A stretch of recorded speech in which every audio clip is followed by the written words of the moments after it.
Warm welcome to all of you, as always. I'm always delighted when I see that people have decided to come and join us for these talks. And today we have the very, very great pleasure of welcoming Delia.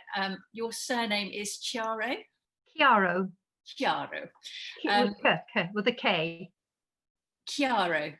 That's right. Perfect. Chiaro. So, okay. Yeah, they called me Chiara Orange Juice at school. Exactly. Okay. So Chiaro.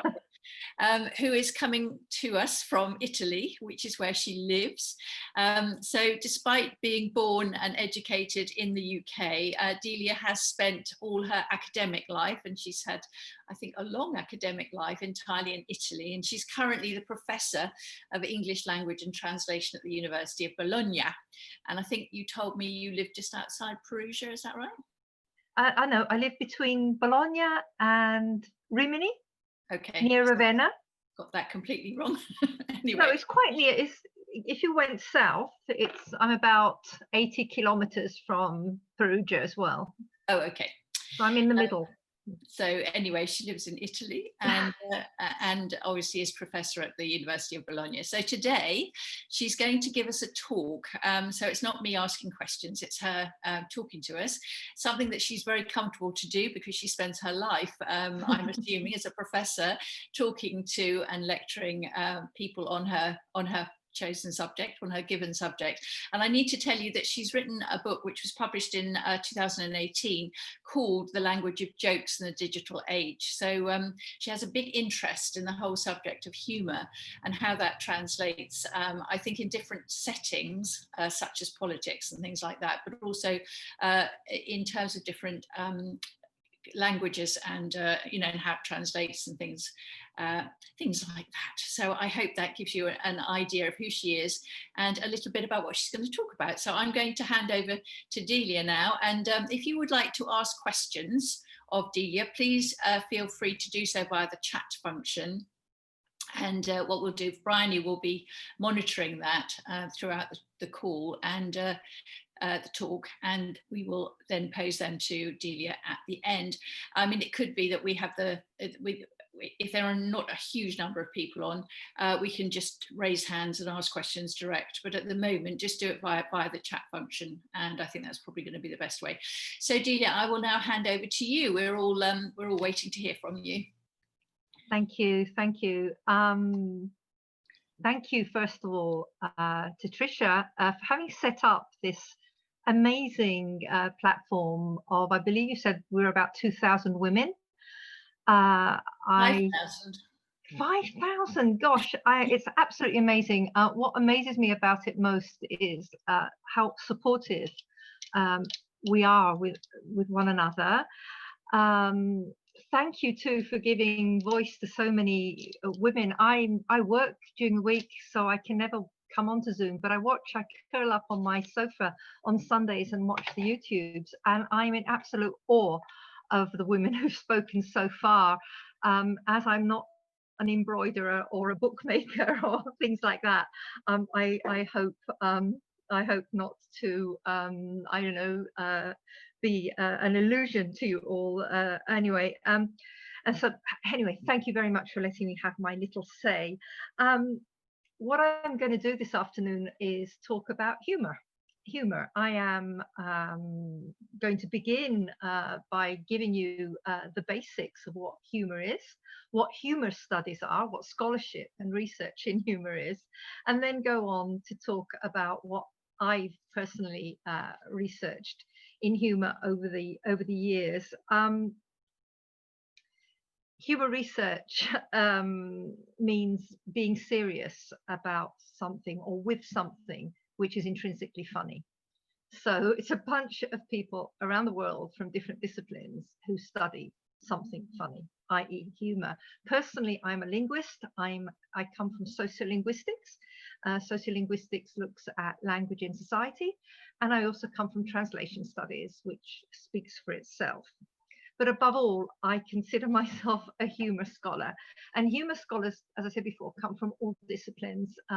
Most importantly, medicine, psychology, nursing, economics, psychology, sociology, linguists, literature, film studies, age studies, which is a which is a new one. But people study from all walks of life, kinds of academic disciplines. Study humor. So I suppose I need to start off by telling you what humor is. And I know you all know what humor is. Everybody knows what humor is. But if I would hereby challenge you to try and define it, because if we look at Western culture, since Greek times, since the Greeks up to the present day, there's hardly been an intellectual, a philosopher, a humanist who has not attempted to define humor. That means that we have scores and scores and scores of definitions. And so when you get scores and scores of definitions of something, that makes studying it even harder, as you can imagine. It's not unusual to have scores of definitions, to have an umbrella term for a concept. Think of intelligence. I'm sure you can think of lots of different definitions of intelligence. Think of art, the term art. There's loads of definitions of art. That doesn't mean to say that any one of them is wrong. It just means that they are slippery concepts, and humor is a very, very slippery concept. I'm going to give you a definition that I like. It's by a linguist, an American linguist who passed away a few years ago, called Wallace Chafe. And he calls it the feeling of that, actually he calls it that feeling of non-seriousness, that feeling. So he talks about feelings, and in his descriptions of what humor is, he talks, if you can see me, about that feeling you have around your heart and the kind of middle front of your body. Because when you're amused by something, if you think about it, it's likely that before it hits your brain and your eyes and your senses, you probably have that kind of warm feeling around here. That's why I like that definition. Although, of course, you could argue that defining something in negative terms, that feeling of non-seriousness, is a bit kind of thorny. But I think it sums it up. The feeling of non-seriousness. I rather like that, and that's what I'm going to use throughout. And again, humor, an umbrella term. So in humor, you can put comedy, the comic, sitcom, irony, sarcasm, jokes, memes. You can put all those words under the hypernym of the term humor. Hypernym, the word that includes other words. And of course, let's not forget laughter and smiling. Remember that humor is a universal, as I'm sure you all know. All of us, everybody, every single culture that we know of, every single lingua cultural community has humor. Every single human animal laughs. Okay, we're all able to laugh. It's a universal. But why I got interested in humor? Well, first of all, when I was a postgrad in Birmingham, everybody else was doing these serious dissertations on speech acts and pragmatics and semantics and philosophy of language, and I just wanted to have a laugh, and so I went for humor. And I've always been a bit of a bad girl, as you can probably see from the wrinkles around my eyes from too much smiling, and that's why I got into this. And the other thing I wanted to say is that, you know, we've got all these words, but if anybody here is listening who speaks more than one language, I've just said that humor is universal. We all laugh, we all smile, or rather, we're all capable of laughing and smiling. Humor is a universal, yet when you look at these words and you go and translate them, they don't match. In other words, just a word like funny, and in English, we have two kinds of funny, don't we? We have funny meaning odd, and then of course funny, ha ha, funny, something that makes us laugh. If you just go and translate that into French, I'm sure Tricia speaks French, or Italian or German, the languages that I know, you get totally different concepts coming through. So that means that there is a difference somewhere, even in humor, even though it's a universal, just like other cultural concepts. It differs from culture to culture. Next bit is that humor is thorny to study because it's cognitive, it's psychological, it's social, and it's emotional as a concept. It's cognitive, first of all. You have to understand, if we're looking at verbal humor, you have to understand the language to get the pun or the joke or the irony or the sarcasm. If we're looking at visual humor, again, it's cognitive. You have to understand whether that person slipping on that banana skin has just hurt her bottom a little bit, or whether she's broken her neck, because at that point it's no longer within the category of humor. So humor is firstly cognitive. Secondly, it's psychological, and this is where I want to talk about sense of humor. Sense of humor is not the same as humor. Humor is that artifact out there. Sense of humor is a psychological concept which depends on state and trait. In other words, we are born, part of our personalities, which don't change very much, unfortunately, after adolescence. Sense of humor is a psychological trait. Some of us have a great sense of humor, others have less sense of humor. And state is something which changes from day to day. In other words, I have to have a very good sense of humor. I will see the humor in most things, but if I don't know, something awful's happened to me, if somebody in my family should get COVID, touch wood, let's hope they don't, I'm not going to find a joke particularly funny that day. On the other hand, if I've just won $1 million on the lottery, I'm going to find everything very funny. So it's a state trait thing, and you need ears of the beholder. So and sense of humor, by the way, is a positive personality trait. I wanted to ask at the beginning if I can talk freely about gender, and if it's all right to talk about men and women. I would say definitely. Okay, people are getting into trouble about saying J.K. Rowling, some people, but men, for example, look for women with a sense of humor. We look for men who make us laugh. So when we I presume these things are on internet now, but do you remember those personal columns? You'll notice that people look for partners with a good SOH. And it's usually the men who are looking for partners with SOH, if you agree that sex is binary. You may want to cut that out of the YouTube video, Tricia.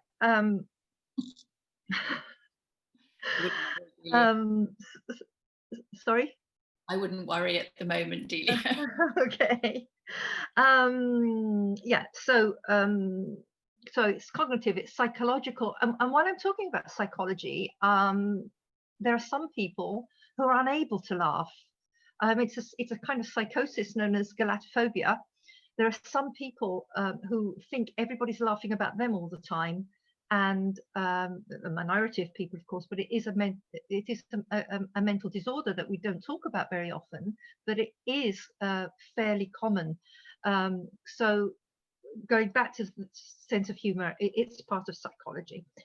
Humor is social, so it's cognitive, it's psychological, it's social, it's something that we use to bond with. I mean, imagine going into a room and everybody's laughing. I would imagine the first thing you want to know is, why is everybody laughing? Obviously a galatophobic thing, oh, they're all laughing at me. But somebody who hasn't got problems with galatophobia is going to think, oh, I wonder what they're all laughing. And you're probably going to want to know, tell me what you just said, because it's the way that we blend. And as I was saying before, men, if in nature a peacock will spread his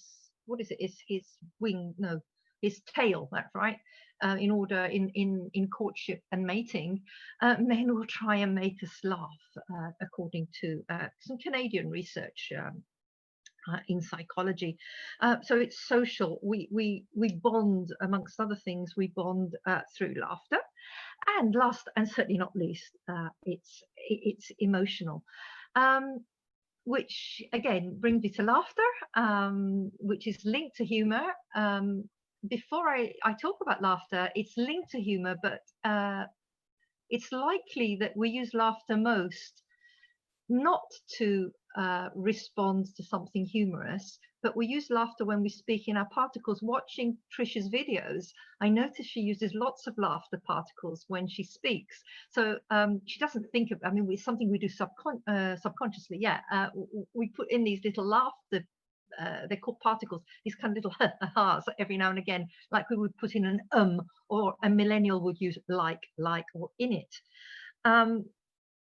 I've just done an there, but I could have put in a little laughter. And also remember that we laugh to align with people or disalign with people. So if you go to the doctor and the doctor says to you, Delia, you should cut down on sugar, I might laugh in alignment, you're right, or I could laugh in disalignment. But we do also laugh, as you know, at something funny, something that amuses us. And we tend to laugh at something that amuses us when we're children. I'm sure you remember the giggles that we had when we were little kids. And research shows that we laugh and laugh and laugh and laugh. Then we hit adolescence and boom. For the rest of our lives, we don't laugh so much, but wait for it. It goes booming up again towards the end of our lives, sort of 65 plus, and we start laughing more again. I'm talking about real laughter, you know, the real kind of, you know, when was the last time that you rolled on the floor with laughter? That real kind of laughter that we did so often as a kid, and you do much less now, or maybe we started doing it again as we're older. Laughter. By the way, Sophie Scott, from UCL, University College London, who's just been given the CBE. She's a cognitive neuroscientist, and she's just been given a CBE for her work on laughter. Okay, and so before I said laughter is cognitive, it's psychological, it's social, it's emotive, it's emotional. And that's where laughter fits in. Sometimes it's a way of showing our emotions, and we laugh in groups, we laugh to bond. And unfortunately, laughing on our own is often linked to, again, mental disorder. Think of literature. Think of was it Jane Eyre and the mad woman in the attic. And my memory of Jane Eyre is that she was laughing, and we've got lots and lots of examples of women through literature of the mad woman laughing. But apart from the mad woman, one flew over the cuckoo's nest. And you know that if I were to walk down the road laughing, people would probably get me locked up or something. Laughter releases endorphins, the feel-good chemicals, the same chemicals that are released when we eat chocolate, the same chemicals that we release when we have an orgasm. And laughter doesn't make you fat, doesn't get you pregnant, and certainly doesn't give you a socially transmitted disease. So we should all be laughing as much as possible. I can see Tricia try to suppress her laughter. And then we have smiling. Laughter, and we have smiling. Smiling's not quite the same as laughter, as you know, because when we laugh, the air comes up from our diaphragms, up through our lungs, and out through our mouths, our oral cavity, down through our noses. Sometimes we kind of snort with laughter. And why it's so different, if anybody out there has done any amateur dramatics or has had a go at acting, it's really hard to laugh. It's easy to cry, just think of something sad. You can't just think of something funny and laugh. It's impossible. The thing is that when we really laugh, we arch our backs, and there's no way you can imitate that. No matter how good you are, you can't imitate that kind of thing. Smiling. Smiling, I just told you that laughter is really good for you. Smiling is also really good for you, even if it does give you those wrinkles that I have here. But some people are able to show amusement without laughing, but if you look at them carefully, you'll see that the zygomatic major, which is this muscle here, will surreptitiously move a little bit, and it's a dead giveaway that what you've said they have actually found that amusing. Or again, you know, when you say somebody has smiling eyes, and in the same way as laughing is good for you, you know that grin that sometimes I don't anymore since I read the research, you know that grin sometimes that we use to people with a glare, yeah, that kind of sarcastic, well, don't do it, because it has very, very negative effects on our radical liberals. So it's very, very bad for us. Just as good things come out of smiling and laughter, bad things come out if we pretend to smile. I just wanted to say one more thing about laughter. Laughter is so good for us, the kind of buzz we get from laughter, that the so-called clown doctors. I'm sure you all heard of the Patch Adams tradition. About 20 years ago, I went along to the Maya Clinic in Florence. The Maya Clinic is a clinic for children who have very nasty diseases. And I watched an operation in which a little girl of 8 had to have a bone marrow transplant. She had leukemia. Her defenses were low. There was no way she could have survived an anesthetic. And the doctor, and I get shivers down my spine every time I think about this thing. The doctor, there was a Russian surgeon, and there was a clown doctor. I think he was Italian, and he just made her laugh. He made her laugh throughout the entire operation. It was absolutely fantastic because you could see the pain on her face, but you could also see her laughing and smiling. So the buzz that you get from laughter can numb our pain. Okay, a couple of minutes on theory. The 3 big humour theories are incongruity theory, superiority theory, and relief theory. Incongruity theory is, to sum it up very quickly, the fact that we laugh at a misshapen carrot or a strange something that deviates from the norm in some way. Aristotle first said that we laugh at what is ugly and what is distorted. And so we laugh at that carrot. And I believe, again, I'm going to say something else about gender. I believe that one of the reasons why there are very, very few successful female comedians is because that we have to make ourselves, we have to distort our bodies and our faces in order to be funny. I'm not saying that Dolly Parton isn't pretty, or I can't think of the name of a female comedian at the moment, but or I mean, the same thing goes for males. Okay, so maybe Rowan Atkinson isn't such a big hunk, but he's not exactly Brad Pitt. It's that you have to contort your face. You have to make yourself less attractive, and as we know, it's important for us to feel attractive as females. I believe it's one of the reasons why we have fewer female comedians. Obviously, that's just an opinion. I have absolutely nothing to back that up. Although I can give lots and lots of examples of this. Even Charlie Chaplin, who was incredibly good looking, he was a really good looking man. But when he's funny, there's no way you could say that he's handsome anymore. In fact, he's quite a womanizer apparently. So incongruity is one theory. Superiority is another theory. It's based on Thomas Hobbes and philosophy of the 18th century. We laugh at people who we think are below us. In other words, every single culture has an underdog. That underdog in Britain, in England, is traditionally the Irish person. In the United States, it's traditionally the Pole, etc., etc., etc. Every single culture has a skinflint. So, for example, everywhere in Italy, it's the person from Genoa. Yet across the world, universally, we all see Scots people, Scotsman rather than Scotswoman, and the Jewish person as being tight-fisted. We all laugh about sex, and what we laugh about, so the classic dirty joke, and I'm not going to go into that.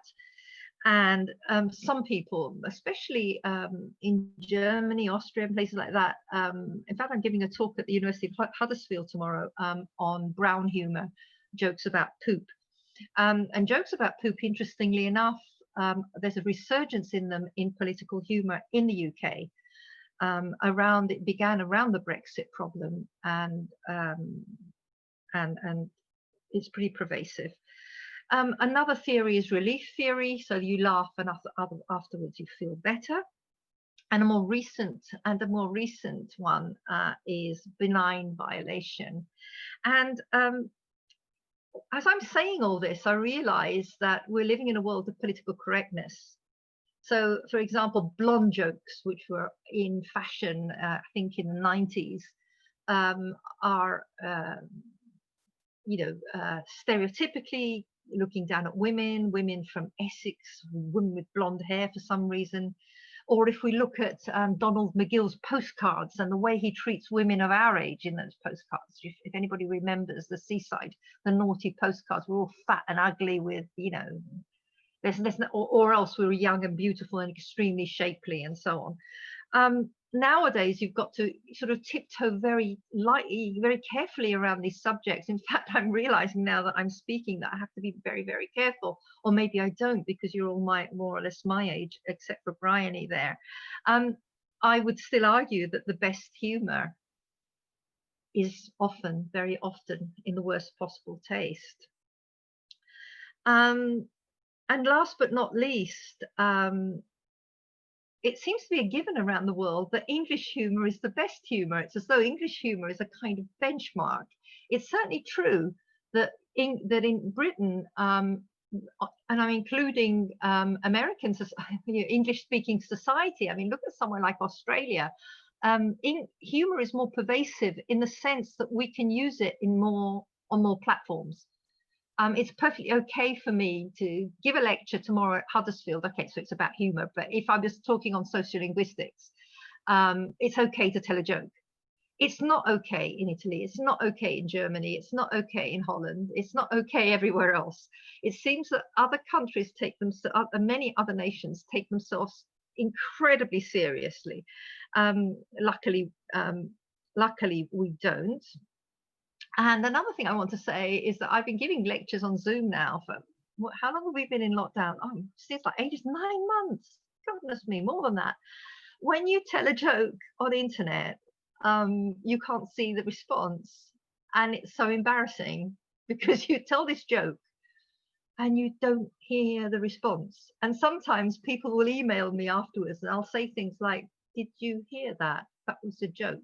And nobody responds. And luckily, the Americans and the Brits will always write to me, don't worry, that was really good and we heard you. But you don't have that interactional feedback, which is terrible. Now, I can see 3 or 4 faces and I can see your zygomatic majors going, thank goodness, Jane, Tricia and Bryony. Otherwise, I'd be dying now already.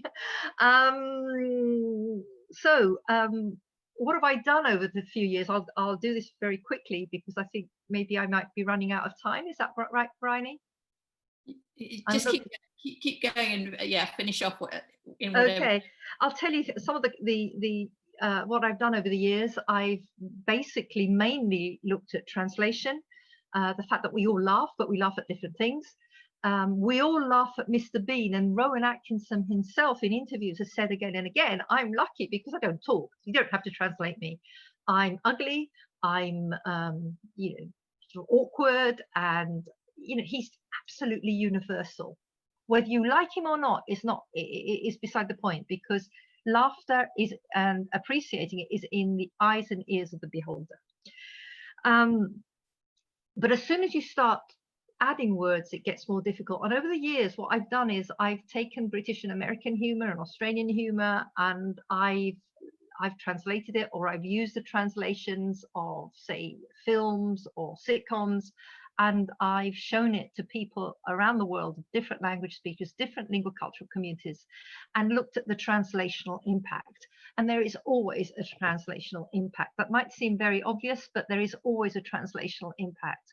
In other words, you will laugh more if you belong to that culture. And again, as somebody who's lived outside the culture of her birth for a lifetime, even today, I'll tell a joke or try to be funny, and I'll see people around me not laughing, because it's about being included in the group. Laughter is social. It's about gelling. It's about, we want you.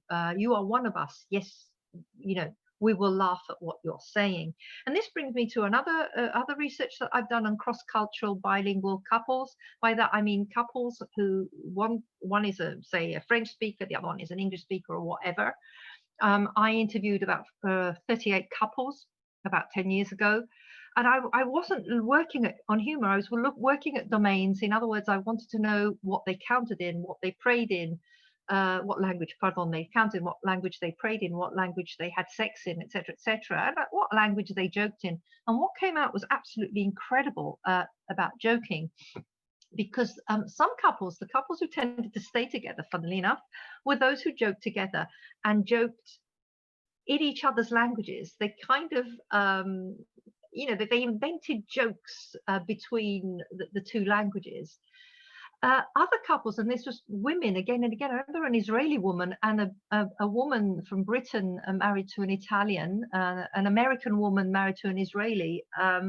And I became friends with both of them.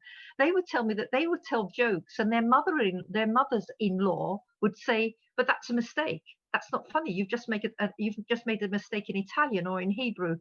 So that's very, very interesting, and it fits in with what I said before, that about the inclusivity of humor. And we see this time and time again on Facebook, on Twitter. You have to be very, very careful who you're joking with, and because on Twitter and Facebook we don't know who our audience is, we are taking a risk every time we tell a joke. In the 80s, when I was a postgraduate and I was going around the bull ring in Birmingham with my Walkman and my tape recorder, I had a joke, and I'd stop people and I'd say, can I tell you a joke? I want to see if you find it funny.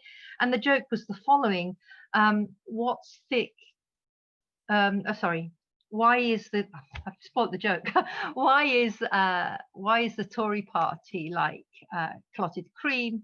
Because it's thick and cream and full of clots. Now, obviously, if I would tell that joke to somebody who votes Labour, ha ha ha, that's a great joke.